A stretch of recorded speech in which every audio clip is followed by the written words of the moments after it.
All right, let's jump right in. We all think we know the story of Elijah versus the wicked King Ahab, right? It's this epic showdown, good versus evil, fire from heaven, the whole deal. But what if I told you the most important part of that story isn't the big, dramatic confrontation? What if it's actually a really quiet, kind of confusing moment when God tells his greatest prophet to just go hide? Turns out there's a much deeper story happening here than most of us ever get to see. So that's the big question for us today. What is the real story of Elijah? Is he just supposed to be a role model, a lesson about being brave for God? Or is he a piece of a much, much larger puzzle, a story about judgment, and ultimately about redemption? To figure that out, we have to kind of shift the way we look at the whole thing. So first up, let's talk about the two different ways you can approach these ancient stories, because the lens you use to read them completely changes what they mean. On the one hand, you can read these stories as simple examples. Elijah was brave, so you should be brave. And that's not wrong, but it's a little shallow. The other way, what we're calling reading as redemptive history, sees these characters as actors in a huge divine drama that unfolds over centuries. It asks the question, what is God doing in this specific moment in history? And that's the lens we're going to be using today. Okay, so with that new lens on, let's look at the main players on the stage, because this isn't just about two guys who don't like each other. This is about two kingdoms at war. The source material we're looking at calls this the antithesis. It's this fundamental opposition. See, Ahab isn't just some bad king. In the story, he represents the kingdom of Satan, of unbelief and error. And on the other side, Elijah isn't just a good prophet. He represents the kingdom of God, of belief and truth. Their conflict is the physical playing out of a massive spiritual war. And get this number really shows you how important this whole episode was. Ahab's time on the throne was less than a tenth of Israel's entire history as a kingdom. But the story about him and his family, it takes up a full 1/3 of the books of 1st and 2nd Kings. The biblical author is practically screaming at us, pay attention, this is a really, really big deal. So what was it that made Ahab so uniquely dangerous? It wasn't just that he was a bad guy.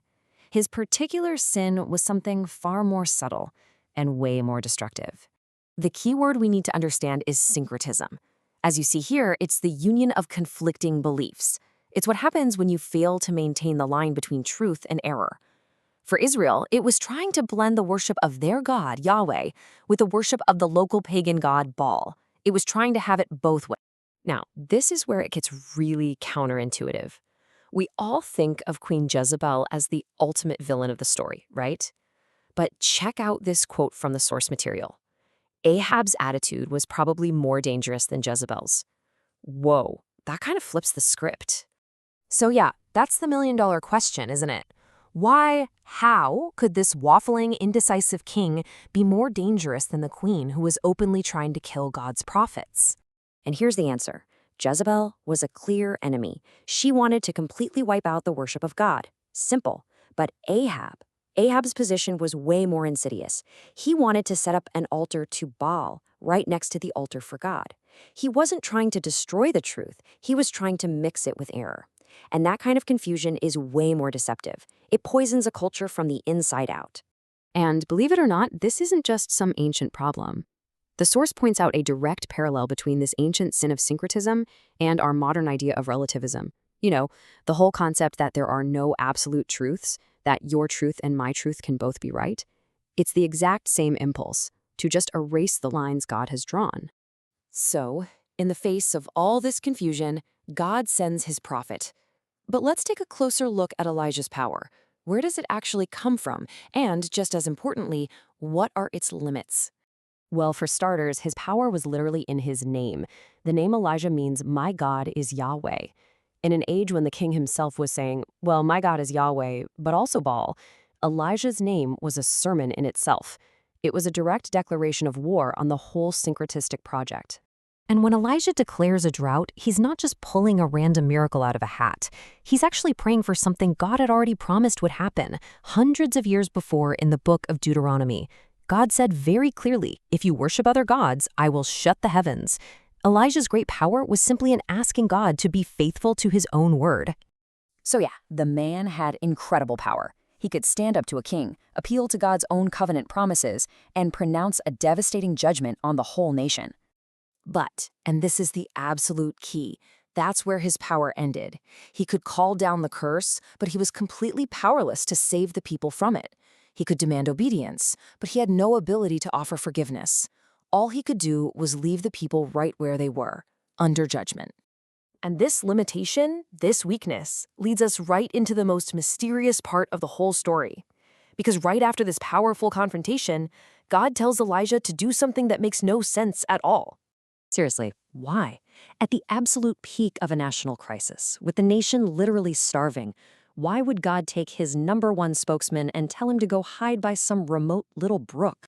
Now, the common Sunday school answer is that this is a sweet little story about God's provision. Look, God even sent ravens to feed Elijah. He'll take care of you too.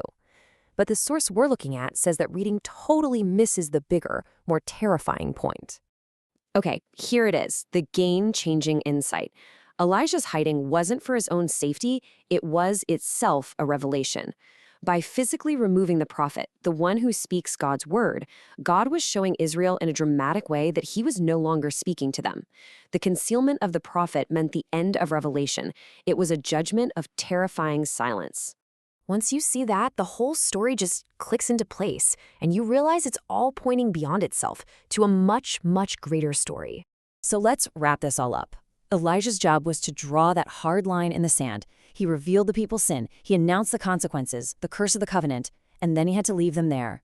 His very weakness, his total inability to save them, powerfully points to the need for someone else. Someone greater than Elijah who could come later and not only pronounce judgment, but could actually provide the forgiveness that Elijah never could. And that just leaves us with this final thought. We took one story, a story we thought we knew, and by just shifting our perspective, it totally transformed. It became part of this epic, sweeping history of redemption.